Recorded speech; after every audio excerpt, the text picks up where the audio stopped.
Spiritual ஜோதிடம் TV நேயர்களுக்கு astro KS ஐயங்காரின் பணிவான நமஸ்காரம். வார பலன் 20/5/2024 26/5/2024 வரை உண்டான வாரத்திற்கு மேஷம் முதல் மீனம் வரை என்னென்ன பலன்கள் அப்படின்றத பார்ப்போம். இந்த வாரத்தினுடைய கோல்சாரம் அப்படின்னு எடுத்தோமேயானால் மேஷ ராசியில் புத பகவான் இருக்கார். இந்த வாரம் ஆரம்பிக்கும் பொழுது ரிஷப ராசியில் 3 கிரகங்கள், அதாவது சூரியன், குரு மற்றும் சுக்கிரன். கன்னி ராசியில் கேது பகவான், கும்பத்தில் சனி பகவானும், மீனத்தில் செவ்வாயும் ராகுவும் இந்த வாரத்தினுடைய கோள்களாக இருக்குது. இந்த வாரத்தில் தமிழ் 11, ஆங்கிலம் 24/5/2024 அன்னைக்கு பார்த்தோம்னா புத பகவான் மேஷத்திலிருந்து ரிஷபத்துக்கு போயிடுறார். சந்திர பகவான் கன்னியா ராசி சித்ரா நட்சத்திரத்தில் ஆரம்பித்து தனுசு ராசி பூராட நட்சத்திரம் வரலும் மிருகர்.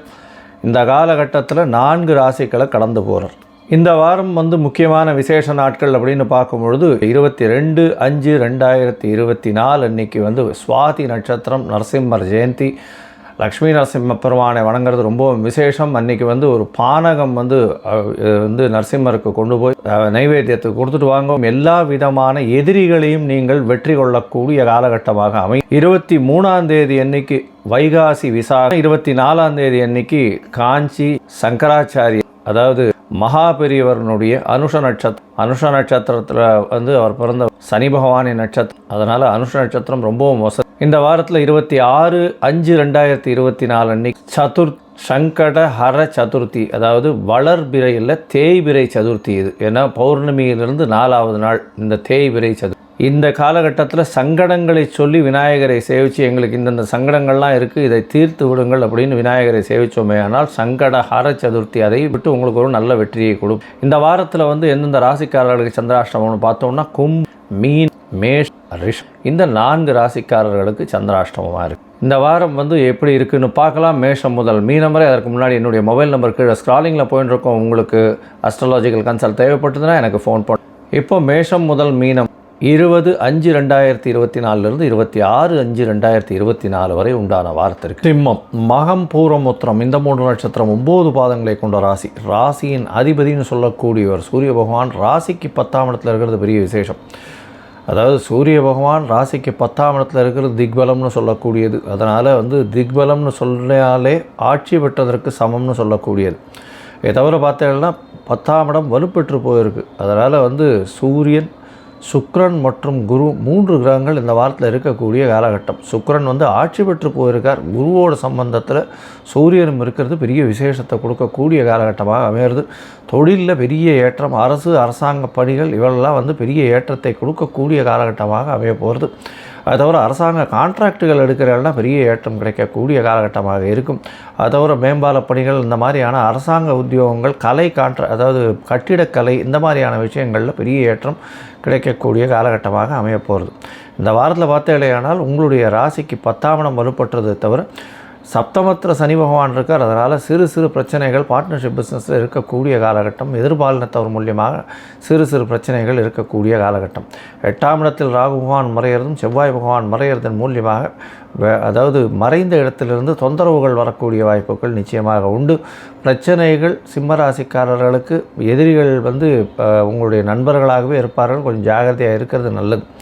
உங்களுடைய ராசிக்கு பார்த்தீங்கன்னா 9ஆம் இடத்துல புத பகவான் இருக்கார். புத பகவான் 24/5/2024 அன்றைக்கி அவரும் 10ஆம் இடத்துக்கு போகிறார். 11ஆம் அதிபதியும் 10ஆம் இடத்துல இருக்கிறது பெரிய விசேஷத்தை கொடுக்கக்கூடிய காலகட்டம். 2ஆம் இடத்துல இருக்கக்கூடிய கேது பகவானால் கொஞ்சம் ஜாகிரதையாக இருக்கணும். குடும்பத்தில் சிறு பிரச்சனைகள் வரும். பேச்சில் ரொம்ப கவனமாக இருக்கிறது நல்லது. உங்களுடைய ராசிக்கு பார்த்தீங்கன்னா உடல் நலத்தில் நல்ல ஏற்றம் இருக்கக்கூடிய காலகட்டம். ராசிநாதனான சூரிய பகவான் 10ஆம் இடத்துல சுகத்துவம் அடைகிறது பெரிய ஏற்றத்தை கொடுக்கக்கூடும். உங்களுடைய ராசிக்கு இந்த வாரம் அதிவேகமாக செல்லக்கூடிய சந்திர பகவான் உங்களுடைய ராசிக்கு 12ஆம் அதிபதி அப்படின்னு சொல்லக்கூடிய ராசிக்கு 2ஆம் இடத்துல 20ஆம் தேதி சாயந்தரம் ஒரு 5:30 மணி வரலாம் இருக்கார். இந்த காலகட்டத்தில் கேதுவோட சம்பந்தம் இருக்கிறதுனால ரொம்ப ஜாகிரதையாக இருக்கணும். செலவுகள் கொஞ்சம் அதிகமாக இருக்கும். வரவுகள் இருந்தாலும் செலவுகள் கொஞ்சம் அதிகமாக இருக்கக்கூடிய காலகட்டம். தேவையற்ற செலவுகள் இருக்கக்கூடிய காலகட்டமாக அமைய போகிறது. குடும்பத்துக்குன்னு சில செலவுகள் செய்ய வேண்டியதாக இருக்கும். உங்களுடைய ராசிக்கு 3ஆம் இடத்துல சந்திர பகவான் போகிறார். 3ஆம் இடத்தில் போகக்கூடிய சந்திர பகவான் நல்ல ஒரு ஏற்றத்தை கொடுக்கக்கூடிய காலகட்டம் அப்படின்றத சொல்கிறோம். 3ஆம் இடத்தில் மறைவு ஸ்தானம் அப்படின்னு சொன்னால் சந்திர பகவானை பொறுத்தவரையிலும் 20ஆம் தேதி சாயந்தரத்திலிருந்து 25ஆம் தேதி காலை ஒரு 3:30 மணி வரலும் இருக்கக்கூடிய காலகட்டம் முயற்சிகள் அனைத்தும் வெற்றி பெறக்கூடிய வாய்ப்புகள் நிச்சயமாக உண்டு. உங்களுடைய ராசிக்கு 4ஆம் இடத்துல சந்திர பகவான் போகிறார். திக்வலம் அடைகிறது பெரிய விசேஷம். 4ஆம் இடத்துல வந்து 25ஆம் தேதி காலை ஒரு 3:30 மணியிலிருந்து 23ஆம் தேதி காலை ஒரு 3:30 மணியிலிருந்து 25ஆம் தேதி காலை ஒரு 11:30 மணி வரலும் இருக்கக்கூடிய காலகட்டம் 4ஆம் இடத்துல இருக்கார். 4ஆம் இடத்துல இருக்கக்கூடிய காலகட்டத்தில் பார்த்தோம்னா திக்வலம் அடைகிறது. நீச்சம் அடைஞ்சாலும் குருவினுடைய பார்வையில் இருக்கிறதுனால நல்ல ஒரு ஏற்றம் இருக்கும். சுப செலவுகள் எல்லாமே வெளிநாடு பிரயாணம் வாய்ப்பு உண்டு. புதிய வேலை கிடைக்கும். வேலையின் மூலியமாக வெளிநாட்டுக்கு போகக்கூடிய பாக்கியம் நிச்சயமாக உண்டு. உங்களுடைய ராசிக்கு 5ஆம் இடத்துல சந்திர பகவான் போகிறார். 5ஆம் இடத்தில் சந்திர பகவான் போகும்போது உங்களுடைய புதிய பதவி புகழ் அந்தஸ்து கௌரவம்லாம் ஏறக்கூடிய வாய்ப்புகள் நிச்சயமாக உண்டு. இது வந்து 25ஆம் தேதியிலிருந்து 25ஆம் தேதி ஒரு 11:30 மணியிலிருந்து 27ஆம் தேதி மாலை 4:30 மணி வரலும் இருக்கக்கூடிய காலகட்டமாக அமையும். மொத்தத்தில் இந்த வாரம் பார்த்தேன்னா இந்த சிம்மராசிக்காரர்களுக்கு பெரிய ஏற்றமான வாரம். அதுவும் வந்து இந்த அரசியல் செல்வாக்கில் இருக்கிறவங்க, அரசியல் பிரமுகர்கள், இவாளுக்கெல்லாம் பெரிய ஏற்றத்தை கொடுக்கக்கூடிய வாய்ப்புகள் உண்டு. அது தவிர இந்த கதவு செய்கிறவங்க, அதாவது மர வேலைப்பாடு செய்யக்கூடிய கதவு செய்கிறவங்க, ஆசாரிகள், அவளுக்கு பெரிய ஏற்றம். அதுவும் வந்து அரசியல் பண்ணுறவங்க, அரசாங்கத்தில் இருக்கவங்க, அரசு அதிகாரிகளுக்கு பெரிய ஏற்றம் கிடைக்கக்கூடிய காலகட்டமாக இருக்கும். பொதுவாகவே இந்த வாரம் பார்த்தேனால் இந்த சிம்மராசிக்காரர்களுக்கு நல்ல ஒரு ஏற்றம். நீங்கள் அருகில் இருக்கக்கூடிய கற்பக விநாயகர் கோவிலுக்கு போயிட்டு வாங்க, நல்ல ஒரு ஏற்றம் கிடைக்கக்கூடிய காலகட்டம். ஒரே ஒரு தேங்காய் உடைச்சிட்டு 9 தோப்புக்கரணம் போடுங்க.